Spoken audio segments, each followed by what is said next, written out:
여러분 안녕하십니까? EBS 초대석 정관용입니다. 여러분은 메모 자주 하십니까?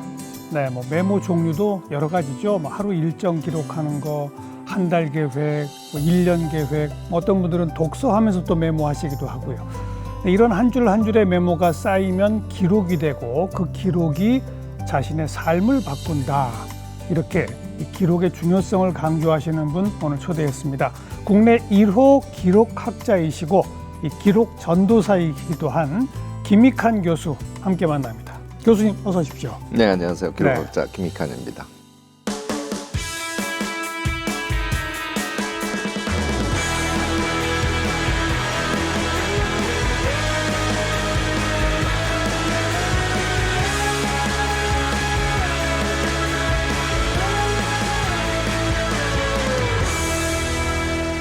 국내 1호 기록학자. 어떻게 그렇게 이름이 붙여졌네요. 네. 기록학이 뭡니까? 우리가 제일 대표적으로 그 기록에 대해서 생각을 하는 건 정부죠. 정부가 일을 하면 자신이 한 일을 증거로 남겨놔야죠. 기록이라는 형태로 남기기도 하고 그걸 이제 정보 공개라는 형태로 국민들에게 그렇죠. 보여주기도 하고 하지 않습니까? 그래서 요 정부의 기록은 총량도 엄청 많기 때문에 물론이죠. 기록을 어떻게 생산하는지, 어떻게 하면 체계적으로 잘 관리할지, 어떻게 하면 국민하고 잘 소통할지 이제 이런 방법을 아무래도 과학적으로 연구를 할 필요가 있어서 그런 걸 연구하는 학문으로 일반적으로는 알려져 있어요. 그런데 최근에는 기업이라든지 시민단체 또 개인에 이르기까지 기록 관리 방법에 대한 수요가 많아서 기록학의 범위가 점점 넓어지고 있습니다.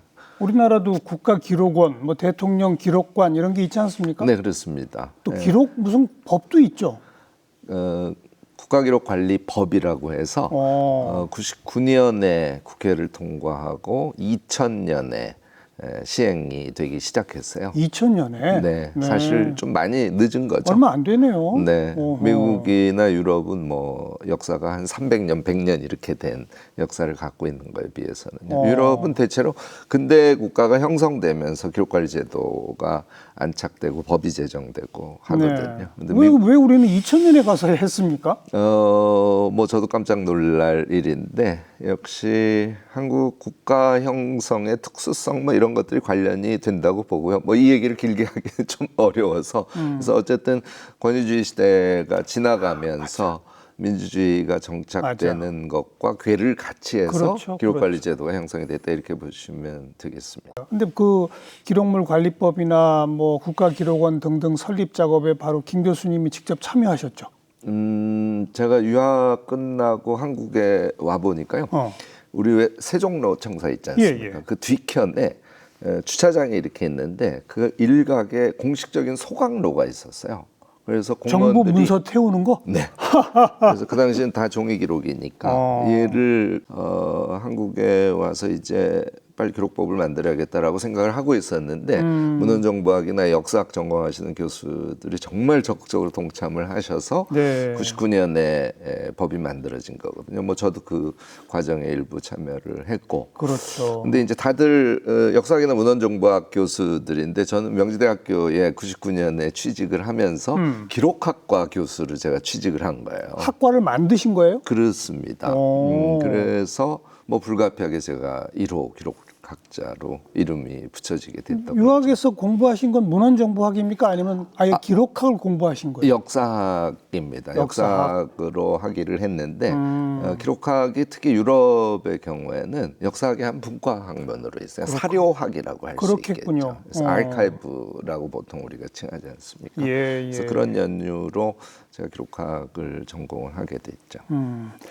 지금 우리나라 정부나 대기업들의 기록 관리는 좀 잘하고 있습니까? 어떻습니까?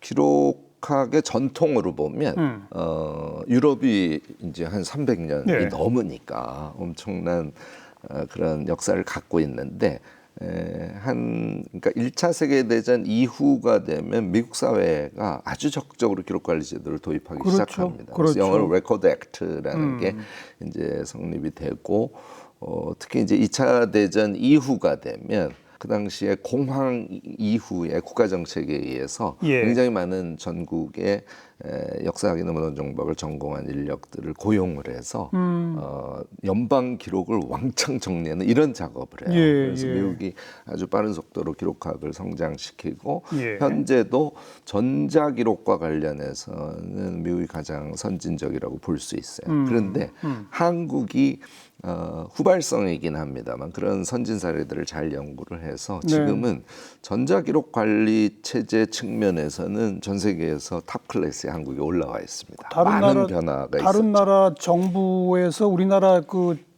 정부 시스템을 배우러 오잖아요. 그렇습니다. 그죠? 그렇습니다. 맞아요. 네. 그리고 한국이 또 하나 독특한 것은 법 안에 기록연구사라고 해서 공공기관 또 정부 산하 공공기관 이 모든 기관에 강제로 한 명 이상의 기록 전문가를 고용하도록 돼 있습니다. 의무적으로. 네. 예, 그래서 예. 그게 한국의 현실에는 되게 잘 적응이 돼서 현재는 한국이 공공기록 관리 영역에서는 세계 수준의 빠르게 올라갔군요. 네, 그렇습니다. 뒤지지 않는 그런 네. 수준을 유지하고 있다고 볼 수 그럼 있습니다. 공공기관에 취직할 만한 기록 연구사들은 다들 인력은 충분히 있어요?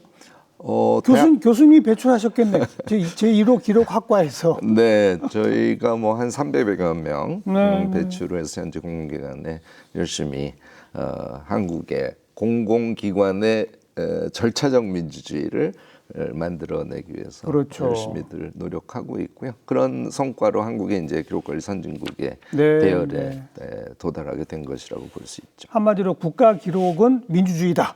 이렇게 말하면 되겠네요. 네, 정보 공개, 국민의 알 권리, 네, 그리고 뭐 법률적 근거가 있는지 없는지 나중에라도 따져볼 수 있도록 하는 그런 근거가 되니까. 네, 그렇습니다. 대통령이 무슨 메모장에 휘갈겨 쓴 메모 하나도 다 보관해야 한다면서요? 네, 만약에 걔를 불법적으로 폐기하면 징역 7년에 처하도록 되어 있습니다. 국내 1호 기록학자로 우리나라 국가기록의 체계를 만들어내신 분까지 이제 소개했고 오늘 그 얘기 듣자고 모신 건 아니고 정부 기록이란 민주주의다라고 말했습니다만 이제 개인의 기록이 중요하다는 걸 강조하시는 기록 전도사로서 개인의 기록이란 무엇이다 한마디로 하면 아까 우리가 정부의 기록이 이제 민주주의인데 그것은 좀 말을 바꾸면 책임 있는 정부의 역할을 우리 영어로는 accountability라고 그러죠. 맞습니다. 자기가 한 행위를 국민들에게 잘 보여주는 예. 이제 그런 정부이자 기록을 잘하면 능력 있는 정부가 되거든요. 네. 왜냐하면 기록 속에 담긴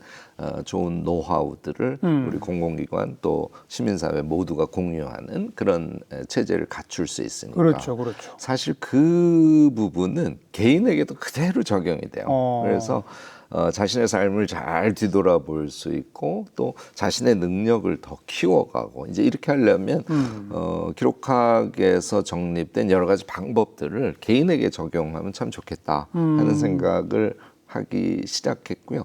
제가 기록학자다 보니까 우리 벌써 10년이 지났습니다만 4.16 세월호 참사 발생했을 때 기록을 막 모으러 이제 진도로 갈 수밖에 없었죠. 뭐 그런 과정에서 유가족들이랑 아주 가까워졌는데 그리고 책도 내셨잖아요. 네, 그렇습니다. 예. 네, 그 유가족 증언록 100권 그렇죠. 책을 냈었죠. 근데 이제 그렇게 많은 기록들이 모이니까 걔를 장기적으로 보존하고 또 시민사회 사람들과 4.16과 관련된 기록을 좀 공유하는 게 좋겠다라고 생각해서 4.16 기억저장소라는 말하자면 시민 아카이브를 만들었어요. 맞아요. 그런데 이것을 역시 유가족들이 직접 운영하는 것이 되게 필요하겠다 이렇게 생각을 해서 그전 같으면 이제 제 제자들이 전문가들이 가서 관리를 하는데 유가족들이랑 한번 해보면 어떨까 해서 제가 교육 체계를 한번 운영을 해봤습니다.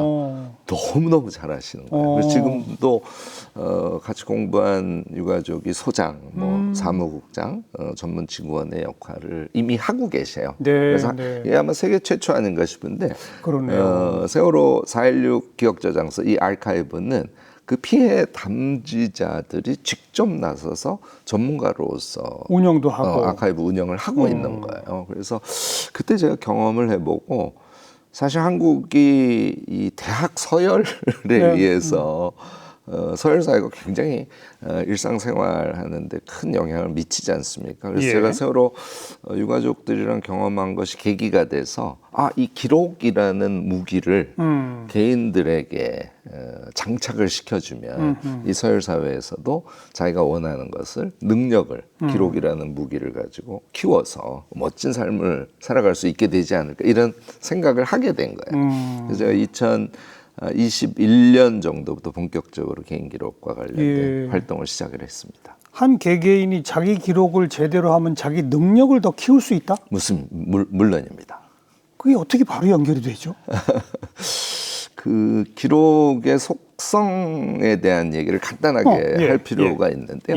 그러니까 기록은 예를 들어서 우리가 이제 책을 읽거나 또는 지금 뭐 방송을 듣거나 쭉 할 때 그것을 한번 자기가 생각을 해보는 거, 우리가 듣고 그것을 이해한다는 건 생각을 한다는 의미거든요. 그렇죠. 그래서 자기가 생각한 것을 메모나 기록으로 예를 들어서 만년필 같은 거로 사각사각 쓰지 않습니까? 그러면 뇌에 각인하는 그런 효과가 있어요. 각인 효과. 네, 그렇습니다. 그래서 기록을 한다는 것은 내용을 자기식으로 이해하고 그것을 간단하게 요약해서 자기 뇌에 각인하는 효과가 있다. 이게 이제 첫 번째 효능이고요. 또 하나는 우리가 이제 이 마음속에 여러 가지 생각을 하고 있는데 얘가 굉장히 복합적이고 좀 미확정의 액체 상태 비슷한 거예요. 이 마음속에 있는 거예요. 그런데 그중에 무엇인가를 하나를 떠올려서 기록을 하지 않습니까? 그러면 우리가 마음속에 있는 복잡한 생각을 단순화시키고 요컨대 자기의 잠재성을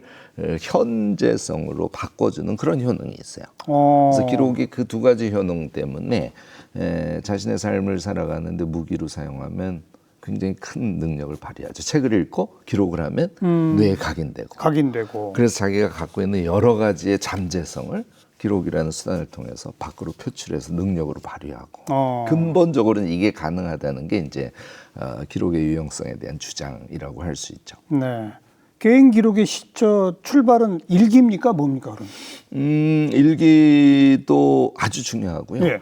저는 일단 메모라고 생각을 합니다. 그래서 예를 들어서 아침에 일어나면 내가 오늘 하루를 어떻게 보내야지 하고 생각만 하지 말고 생각이 이제 조금 유동체로 존재하니까 이 중에 오늘 하루에 내가 중점을 둘 것은 이것이야 라고 메모를 함과 동시에 생각이 명확해지겠죠. 하루 계획을 메모로 남겨라? 그렇습니다. 그러면 이제 계획적 인간이 될 수 있는 것이고요. 또 책을 읽으면 아까도 말씀드렸듯이 머릿속에 남는 것을 메모를 하고 해서 좀 더 지적으로 자기를 성장시키는 그런 삶을 살아갈 수 있고요. 사실 제가 제일 권하는 거는 이거는 많은 분들이 처음이실 수 있는데 제 경우는 하루 한 줄 일상 기록이라 해서 제가 오늘 예를 들어서 방송을 하고 나가면 자리에 앉지 않습니까? 그러면은 쓸 거예요.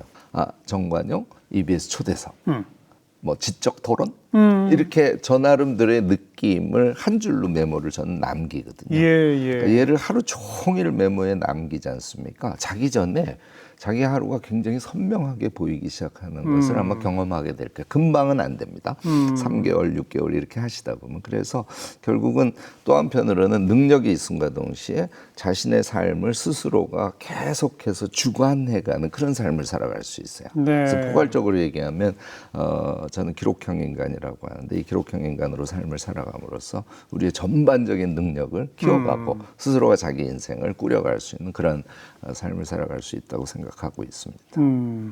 하루에 자기 전에 일기를 한꺼번에 이렇게 쓰는 게 아니라 우리 교수님은 저랑 만약 방송 끝나고 가시면 어디 책상에 앉아서 한 줄 쓰고 또 무슨 저녁 약속 끝나면 가서 한 줄 쓰고 그렇게 하시는군요. 그렇게 합니다. 근데 그렇게 하면 되게 재밌는 게 일기 쓰려고 하면 되게 많은 것이 당연히 떠오르겠죠. 안 쓰는 것보다는. 그러니까 일기도 자신을 제대로 성찰하게 돼요. 요컨대 10가지가 떠오르면 오늘 나에게 중점이 됐던 거 2-3가지만 골라서 일기를 쓰게 되겠죠. 일기의 퀄리티도 훨씬 더 높아질 수 있다고 봅니다. 그리고 무슨 뭐 연간 계획, 월간 계획, 주간 계획 이런 것도 다 하십니까? 그렇습니다. 뭐 연간 계획을 대부분 연초에 많이들 하잖아요. 그런데 저는 제 능력의 한계인지 연간 계획은 자꾸 잊어버려요.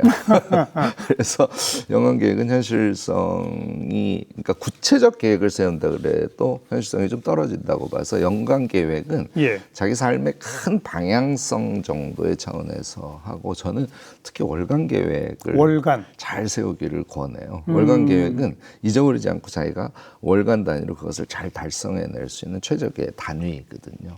그리고 또 하나는 월간 계획 정도를 세울 때는 자신의 인생의 목표와 계획을 잘 연결시킬 수 있습니다. 그래서 월간 계획은 인생의 목표와 구체적 계획을 연결시키는 하나의 결절점 같은 그런 예, 단위로 생각을 하라고 권하고요. 월간 계획을 쭉 세우면 월간 계획에 의해서 주간 내 무엇을 할지, 주간 계획도 사실 월간 계획에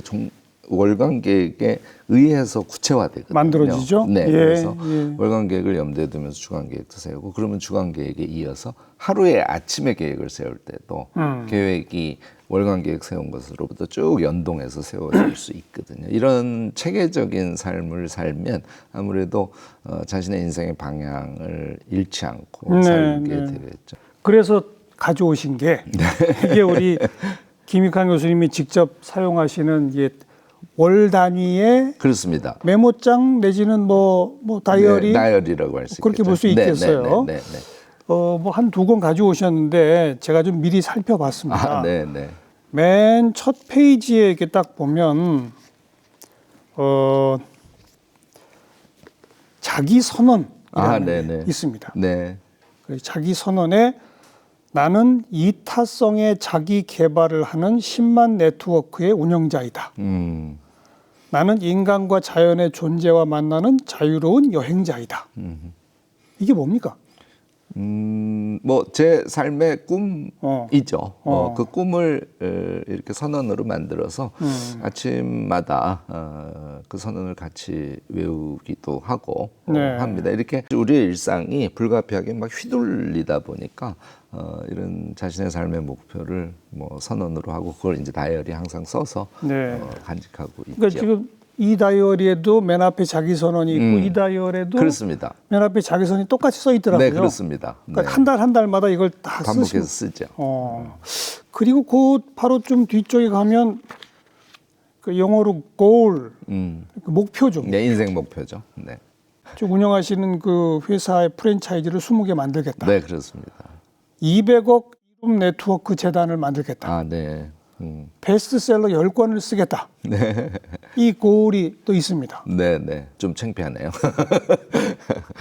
제 인생 목표입니다. 베스트셀러 몇 권 쓰셨습니까? 제가 사실 책 쓴 지가 얼마 안 됐어요. 그런데 뭐 너무 감사하게도 작년에 제가 2권의 책을 냈는데 둘 다 아주 많이 팔린 베스트셀러가 돼서 이미 2권을 냈고요.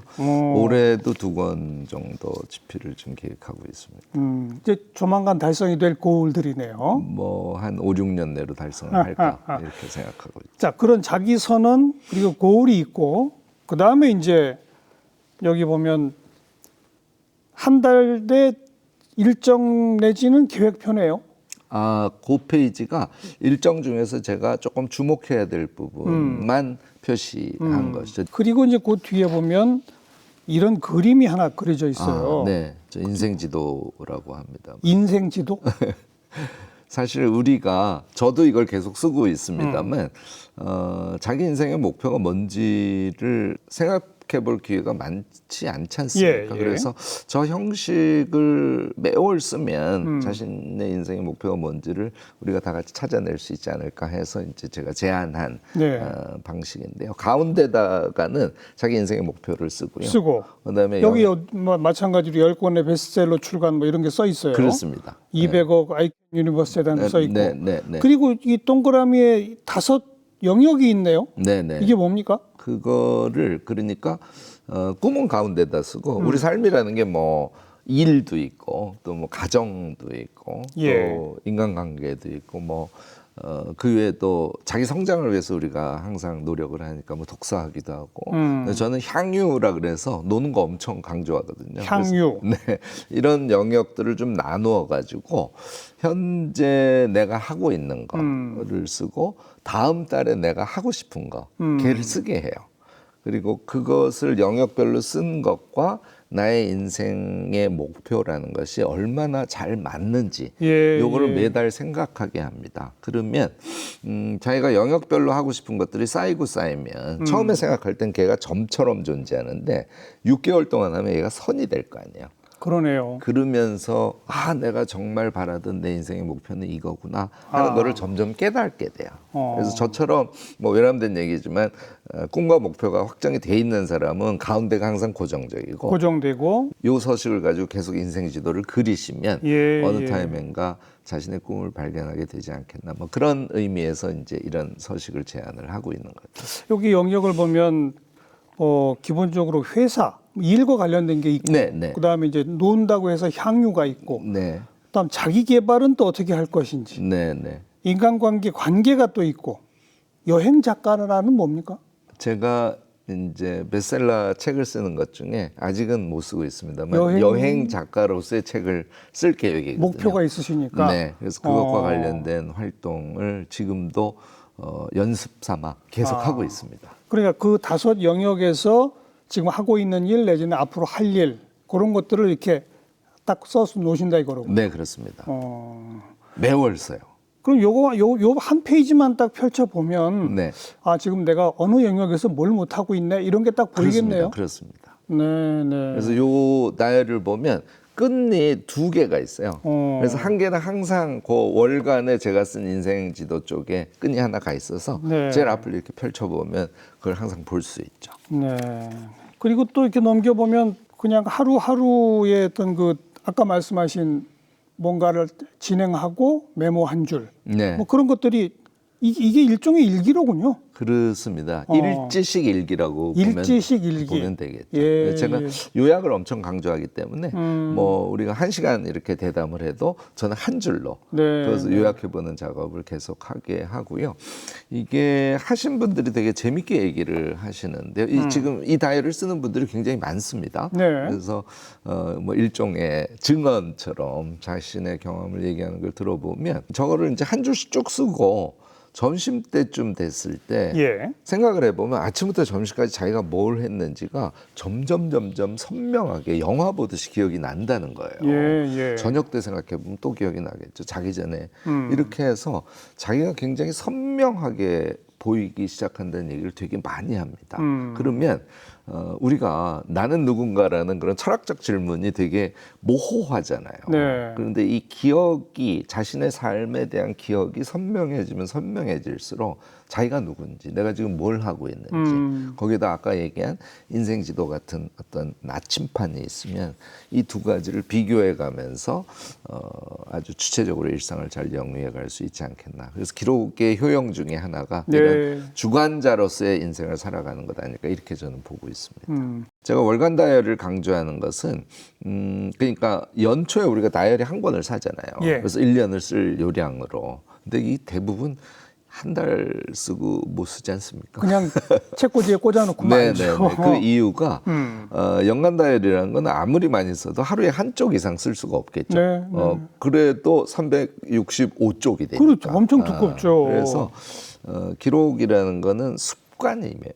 기록이라는 건 습관이거든요. 그런데 하루에 한 쪽 써서는 습관에 붙일 수가 없어요. 그래서 이 다이어리는 하루에 메모를 적어도 뭐 4쪽, 5쪽, 6쪽 이 정도로 많은 메모를 할 수 있도록 칸을 비워놓은 거예요. 그런데 이 다이어리 쓰는 모임이 있습니다. 있겠죠. 그 모임이 뭐 단톡방 같은 거를 만들어서 운영을 하는데 뭐 2,000명, 2,500명 이 정도 규모예요.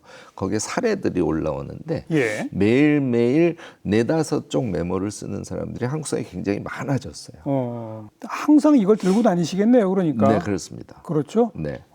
자리에 앉으면 다이어리를 편다. 이걸 우리 모토로 해서 다이어리 쓰기를 하고 있습니다. 그러니까 그게 습관이란 말씀이 맞는데 이 방송 보시는 많은 분들도 참 그렇게 하면 좋긴 좋겠는데 귀찮아서 어떻게 저렇게 해? 이런 반응이 나올 것 같거든요. 효과성에 대해서 확실히 느끼지 않으면 쉽지는 않죠. 노력이 필요하니까. 그러니까 2가지인데 얘를 쓰면 내가 책을 읽고 내용이 기억이 안 나서 어저께 내가 무슨 책을 읽었는지조차도 기억을 못하던 사람이 다이어리를 쓰면 그것이 뇌에 각인이 돼서 기억이 난다든지 이런 이제 효용성을 스스로 일상에서 그걸 확인해야 되거든요. 그래서 그게 확인이 된 사람들은 뭐 열심히 쓰시죠. 근데 또 하나는 이렇게 기록을 엄청 많이 하면 시간이 무지하게 많이 들어 이렇게 생각하는 분들이 대부분이세요. 근데 아까 제가 그 다이어리 보면 한 줄 일상 기록 쓰는 것만 예를 들어도 예를 뭐 하루에 30개를 썼어요. 30줄을 썼어요. 그러면 우리가 다이어리를 쓴다는 거는 자기가 생각한 거를 쓴 거기 때문에 사실은 쓰는 데는 시간이 걸리지 않습니다. 오늘 방송을 하고 제가 한 줄을 써. 그러면 그 한 줄을 선택하는데 많이 들면 뭐 20초, 30초거든요. 네. 그러면 20개를 쓴다 그래도 실제로는 600초에 해당하니까 20초 30개를 쓴다고 하면 600초에 해당하니까 그러면 10분이죠. 그러니까 실제로 생각을 메모하는 것이 기록의 핵심이라는 걸 깨닫게 되면 실제로 기록하는 데는 시간이 많이 걸리지 않는다는 것도 알게 돼요. 효용성이 높고 실제로는 습관만 되면 총 시간은 많이 들지 않는 걸 알게 되면 이 기록을 안 할 이유가 없는 거죠. 맨 처음 시작이 어렵겠어요. 그렇습니다. 그래서 처음에 습관을 들이기 위해서 함께 이제 아까도 얘기했듯이 단톡방 같은 걸 만들어서 서로 응원하고 자기가 쓴 거를 막 인증하기도 하고 이제 이런 프로세스가 불가피하게 좀 필요하죠. 한 2달 정도 해서 몸에 익은 사람들은 스스로 잘 해갑니다.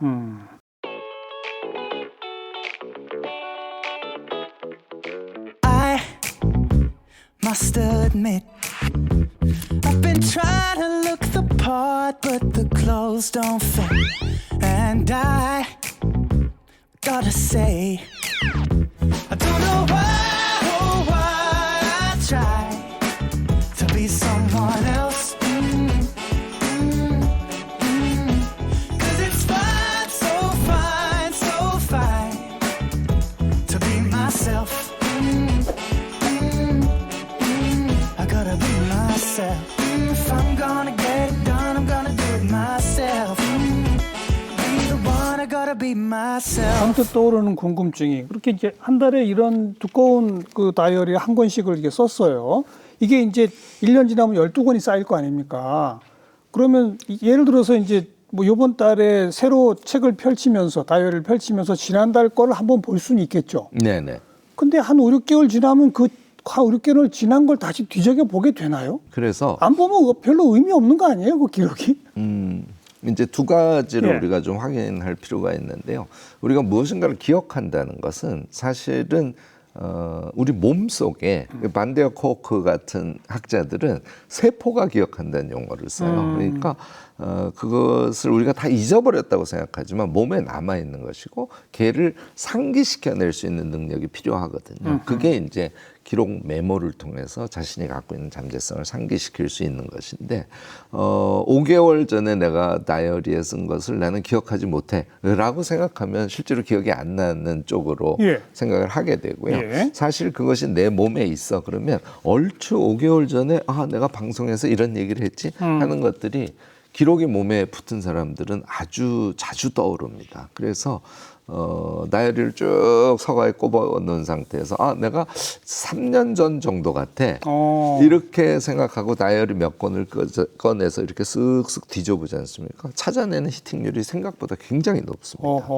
그다음에 우리가 찾는 것만 목표로 하는 것이 아니라 찾으면서 과거에 내가 무슨 생각을 했고 무슨 행위를 했던 것 이런 것이 슬슬 눈에 들어오잖아요. 그러면 표정이 빙긋빙긋 웃게 되죠.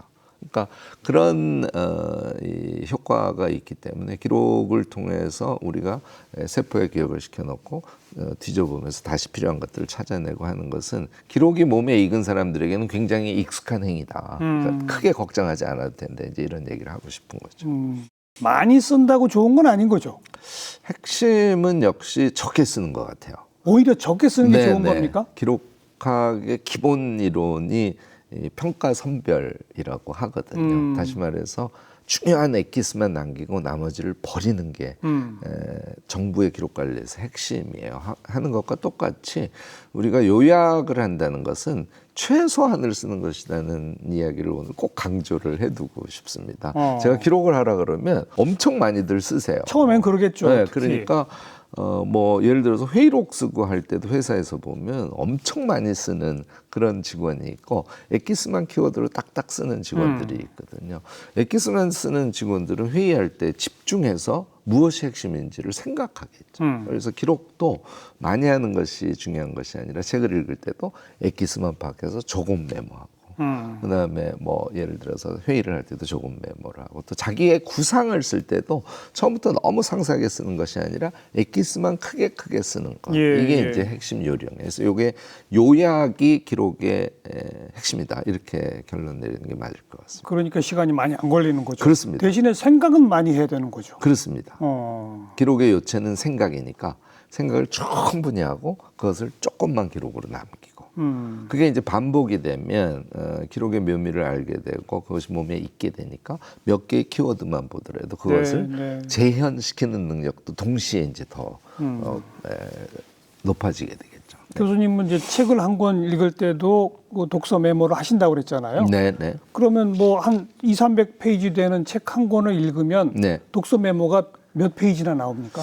제가 그래서 그거를 딱 짚어서 예. 말씀을 요즘엔 드립니다. 예, 그렇게 해야 예.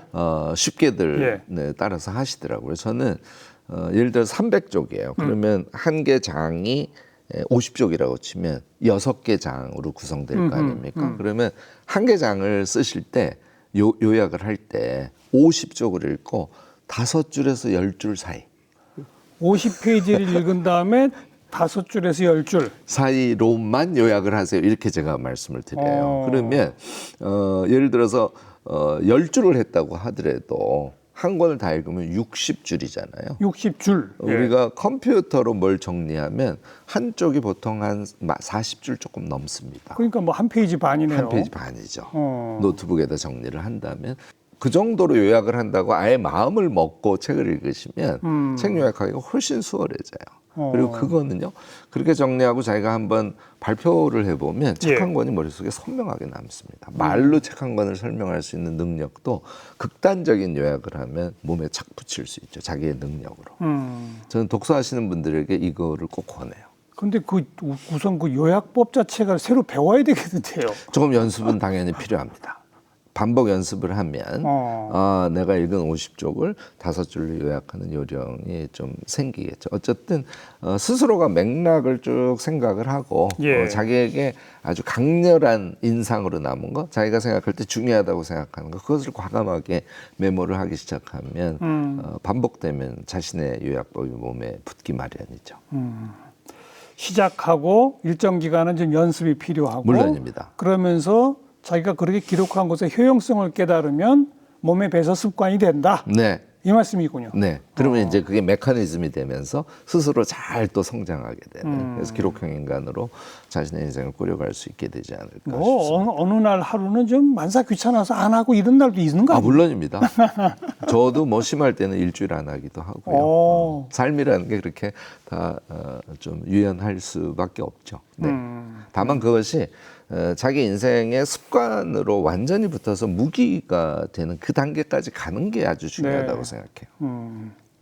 그리고 짬날 때마다 한 번씩 좀 지난 걸 되돌아보는 게 또 중요하겠네요. 그렇습니다. 저는 사실 일주일에 한 번씩 제가 토요일 날 오후 5시를 주로 많이 선택을 하는데요. 딱 시간도 정해놓으셨어요? 네, 기록의 시간이라고 저의 이제 습관 같은 것이죠. 그러니까 그 5시쯤 되면 우리 식구들이 제 방에 안 들어오는 거죠. 토요일 5시에 뭘 하세요?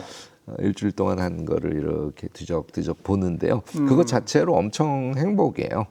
월요일날 내가 이런 걸 봤지. 이 사람이랑 이런 대화를 했지. 뭐 심지어는 TV 드라마 본 것까지도. 그런 것도 메모가 있으니까. 메모가 있으니까. 그래서 걔를 보면서 빙긋빙긋 웃고요.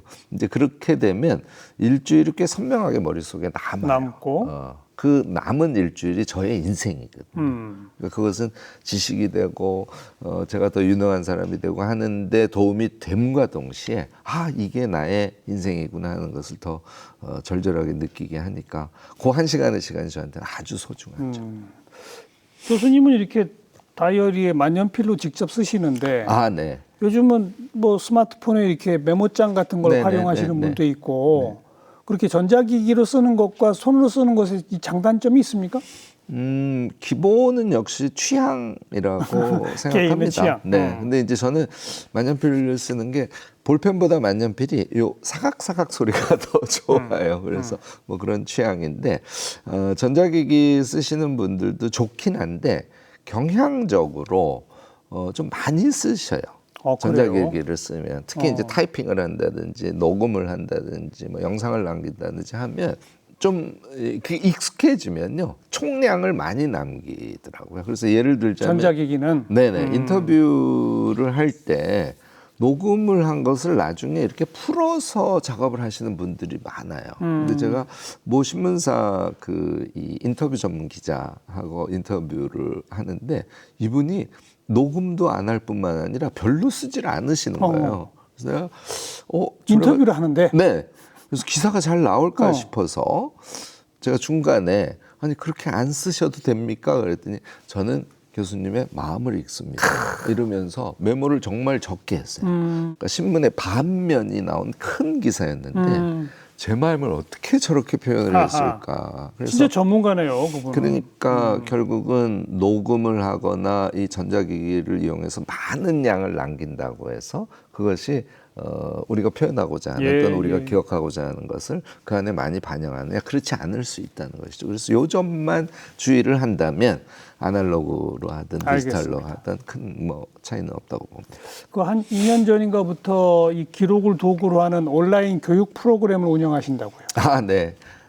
아이켄 대학이라고 이름을 붙였는데 아까 제가 잠깐 말씀을 드렸지만 한국 사회에 너무 큰 병폐가 이 대학 서열로 인생을 결정해버리는 이 문제지 않습니까? 그래서 이름을 우리 모두 할 수 있다 하는 의미에서 아이켄 대학이라는 걸 만들어서 어떤 분들이 주로 강의를 들으십니까? 이게 제가 좀 깜짝 놀랐는데요. 저희가 1년에 4번 학생들을 모집을 하는데 한 번에 한 1000명씩 와요. 엄청난 수가. 그러니까 한국 사회에 기록이라는 무기를 가지고 자기에게 필요한 것을 성장시키는 수요는 그만큼 많은데 공교육에서 이제 이게 뒷받침이 잘 안 된다는 걸 잘 말해줘요. 그래서 젊은 20대로 좀 학력 컴플렉스가 있는 이런 분들에서부터 70대 초반까지 연령대로는 심지어는 뭐 직업으로 보면 저처럼 대학에서 강의를 하는 사람, 의사 이런 분들까지 굉장히 다양한 다종다양하군요. 근데 그거는 왜 그러냐면 자신의 필요의 종류는 다르지만 그 바닥에 깔려 있는 어떤 방법이랄까 이 점에서는 이제 제가 기록 공부법이라든지 기록이라는 방법을 베이직에 깔고 교육을 하니까 그런 것들은 종류와 수준과 상관없이 모두가 필요로 한다는 걸 이제 확인을 하죠. 그래서 열심히들 하셔서요 졸업하시면 잘 헤어지지 않습니다. 그래서 지금 아이켄 대학 동창회가 아이켄 대학 출신 거쳐가신 분들이 6천여 명 되는데요. 지금 뭐 반 이상의 사람들이 지금도 네트워크를 유지하고 있어요. 그래서 제가 이타성의 자기 개발을 하는 10만 네트워크를 유지하겠다는 게 이제 그런 얘기인데 이분들이 요즘에는 힘을 합쳐서 독서 모임도 하고 운동을 같이 하는 모임도 하고 여러 그런 모임들을 하고 있어요. 전 너무 그 모습을 보면서 기뻐하고 있죠. 그것도 일종의 이제 대학인데 그럼 커리큘럼이 있을 거 아닙니까? 물론입니다. 어떻게 되어 있습니까? 일단 양적으로만 말씀을 드리면 제가 전체를 제가 강의를 합니다. 그래서 61개 강의로 되어 있는데 그리고 책을 8권 같이 읽고 이제 이 정도 하면 훈련이 된다고 생각해서 저희가 교육을 하고 있어요. 큰 틀에서는 우선은 우리가 요즘에 메타인지 하지 않습니까? 자기 자신을 알아야 돼서 이게 되게 재밌는 표현입니다만 제가 예를 들어서 강의 제목을 성찰이란 무언데? 이런 강의 제목이에요. 그래서 아까 인생지도 그리기라든지 이제 이런 것들이 다 구체적인 성찰 방법이거든요. 그래서 이런 종류의 강의가 한 덩어리가 있고요. 그 다음은 역시 이제 문해력이라고 보통 얘기하죠. 책 읽고 글 쓰고 하는 거 이제 이런 것들이 큰 틀에서 한 덩어리로 있고요. 또 하나 우리가 무엇인가를 하려고 하면 실행력이 핵심인데 실행력도 사실 공교육에서 충분히 안 가르쳐요. 그래서 계획을 세우는 법, 그다음에 일상이 항상 이렇게 너무 자주 우울감에 빠지고 그러면 실행력이 안 되거든요. 그래서 이제 일상을 밝게 유지하는 법, 뭐 이런 기타 등등이 들어가 있고요. 역시 우리가 삶을 살아가는데 관계가 핵심이라서 저는 홀로서기라든지 또는 공감과 환대의 관계학이라든지 이제 이런 것들이 덩어리가 돼 있고 마지막이 되게 재밌는데요. 저희는 노는 법도 가르칩니다. 그래서 혼자 여행하는 법. 아까 향유 뭐 그렇습니다. 있었잖아요. 그렇습니다. 그래서 이런 것들이 강의로 쭉 들어가 있고 우리가 평상시에 예를 들어서 미움받을 용기라든지 이 초베스트셀러들 있잖아요. 있죠. 뭐 그릿이라든지 그래서 이런 핵심이 되는 책들을 8권을 같이 읽으면서 앞서 말씀드린 강좌와 함께 자기를 종합적으로 키워가는 그런 교육 프로그램을 운영하고 있습니다. 그렇군요. 뭐 20대부터 70대까지 직업도 다양하고 그러면 기억에 남는 분들도 참 많겠습니다. 뭐 다양하신데요. 제가 작년에 이제 3월에 거인의 노트라는 책을 냈었는데 그 책의 제목을 준 분도 계세요. 그러니까 집안의 여러 가지 사정에 의해서 뭐 상고를 가고 평생 공부가 한이 됐고 이제 이런 스토리인데요. 그분이 대학에서 공부를 하면서 이제 아까 말씀드린 대로 기록에 갖고 있는 그런 효능을 활용하면서 강의도 듣고 책도 읽고 하신 거야. 어느 날 내가 거인이 됐다. 될 수 있겠구나. 될 수 있겠구나. 하는 거를 느끼시고 소감에다가 나는 이렇게 평생 회한을 갖고 있었지만 나의 아이들은 내가 거인이 돼서 내 어깨 위에 에서 멀리 바라보면서 잘할 수 있게 하겠다. 이렇게 소감을 쓰셨어요. 그거 본 사람은 다 울었죠. 그러니까 그런 분에서 또 어떤 분은 이제 대학을 졸업하고 한 번도 책이라는 걸 읽어본 적이 없는 분이에요. 근데 같이 공부를 하면서 지금은 일주일에 한 권 이상. 그래서 보통 한 달에 얼마나 읽어 하고 물어보면 5권 이상을 읽는다고 얘기하더라고요. 뭐 이런 분들 굉장히 다양한 그런 사례들이 나오고 있습니다. 바로 그분들의 이 소감이나 변화가 곧 한 줄 메모 또 그것이 쌓이는 기록이 삶을 바꾼다라는 실증적 증거로군요. 그렇습니다. 네.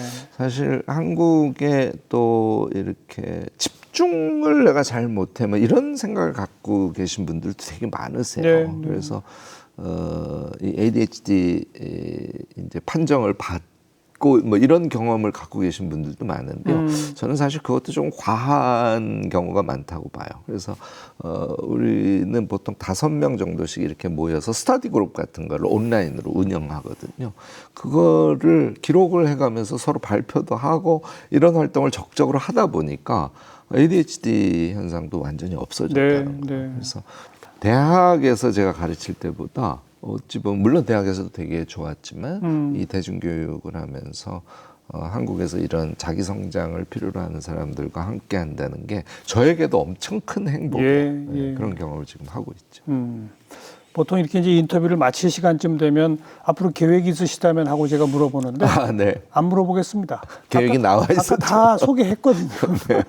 계획과 목표를 다 보여드렸기 때문에 아무튼 더 많은 사람들에게 이 기록의 이 소중함, 그 효용성을 널리 알리는 그런 역할 좀 지속해 주시기 부탁을 드리겠습니다. 오늘 귀한 말씀 잘 들었습니다. 고맙습니다. 네, 고맙습니다.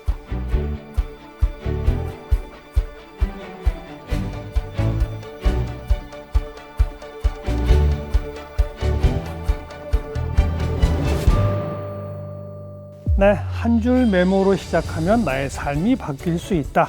오늘 이 방송 함께 보신 분들, 이 방송 보신 소감을 한 줄 써보세요. 그거부터 시작하시면 될 것 같네요.